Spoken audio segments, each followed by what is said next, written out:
当你未来在看新闻，无论是不是你写的、你同学写的、你老师写的，还是你网上随便看到的，你一定要问大家，问自己一句话，大家跟我一起念。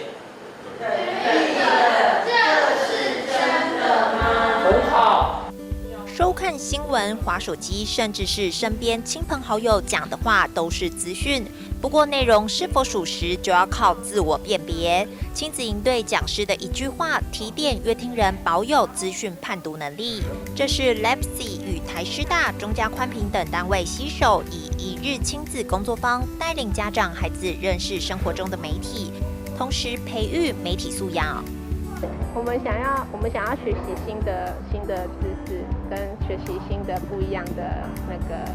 那个看法，然后所以来参加这个，还可以跟其他小朋友一起，就是跟小朋友一起可以学习这个，就是媒体这件事情有真有假。那我们如果针对这件事情，可以让小朋友提早知道说，这个媒体不一定是有时候我们看到的表象这样。那小朋友将来他长大之后就可以判断这个是真的还是假的，他就有自己可以判断的能力。而且还可以充实暑假，不用一直玩电脑。新闻要有一些要公正啊，要求证，要有人事实地物，报道内容要完整。用词工整文雅，然后是否真实，然后持续追踪后续，专业人士被书验证。就是说那个你好，我们是小小采访，小小。你还好吗？小小记者，然后那个可以跟我们借一下时间嘛，然后就说那个我们然后就说题目，然后再讲一下内容，然后再没有讲内容，就直接讲问。课程从媒体历史到演变过程，谈到真假辨别，最后培育亲子成为自媒体，担任真实新闻的守护者，实际采访并汇整资讯，完成一项新闻内容。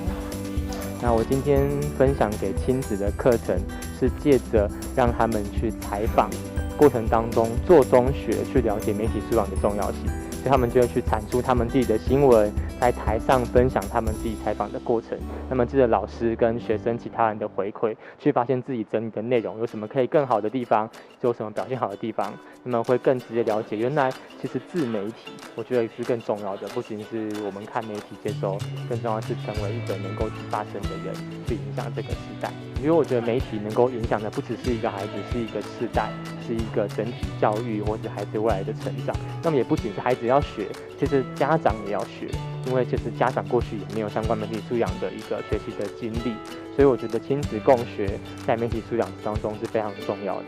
其实我所有身边的孩子，他们都有媒体使用的一些问题，或者是成瘾的问题，或者他有使用不当，不知道媒体里面其实包含很多假资讯这样子。对，所以我希望用这样子的方式，让他们可以轻松自在地体验媒体素养，但他们也可以从绘本、从活动、从亲子讨论的环节，还有互相共学的时间，这些也可以从他们身上学到媒体使用的正确态度。所以我个人认为最重要的是怀疑。就只要他拥有怀疑这两个字，他就以后不管使用在什么样的情况下接收到这些资讯，他都会有一定的判别能力。我今天上课的内容跟如何教导到他们媒体素养，其实第一步骤就是先带他们先初步的了解，因为其实我觉得媒体素养它的内容能力是非常广泛的，所以我们第一个环节是设计批判性的思考，让他们可以透过绘本。然后有一个原本他们认识的3只小猪的故事，跟后来有一个3只小猪真实故事的版本，去让他们了解两个故事其实是有内容重叠的，但他们同一个事件，为什么不同的人在说的时候却有不同的出入点呢？所以我就让他们去做了一个审判会，这是孩子们觉得最刺激、最精彩的部分。对，然后所以他们可以透过这段时间就是亲子去讨论，然后小朋友跟小朋友之间相同的立场，他们去说明的时候，同时间家长也可以发现他们在意的点在哪。那家长在分享的时候，孩子也可以从家长的观点去学习，就是他们在看待同一个事件，就是应该要去怎么判别这个事件的真实性。这是第一个活动。那批判性思考完是一个大方向，就是从一个比较有趣的方式跟轻松的绘本带入之后，接下来是让他们可以了解媒体是什么。所以孩子们基本上在这边的孩子刚刚上午学过之后，他们都可以知道原来就是生活中拿来接收讯息的工具都是媒体，对，就是认识媒体的判别定义。所以生活中充满这样听，包含口耳相传也算。然后从媒体是什么之后，再到媒体的演变，就让他们了解到，其实他们现在身处在数位时代，大部分接收到的都是使用就是网路的，但过去其实还有很多不同的媒体，就是也希望他们可以去了解到以前的这些媒体跟现在的媒体处在数位时代会遇到什么样的问题。对，这大概是整个课程的脉络跟里面所结合到的媒体素养。以亲子为参加对象，营队期盼让大人小孩都拥有媒体素养。报名开跑就获得热烈回响，讲师从想、问、找、查，一步步带领孩子成为聪明乐听人，找出资讯隐藏的线索。记者问君台北报道。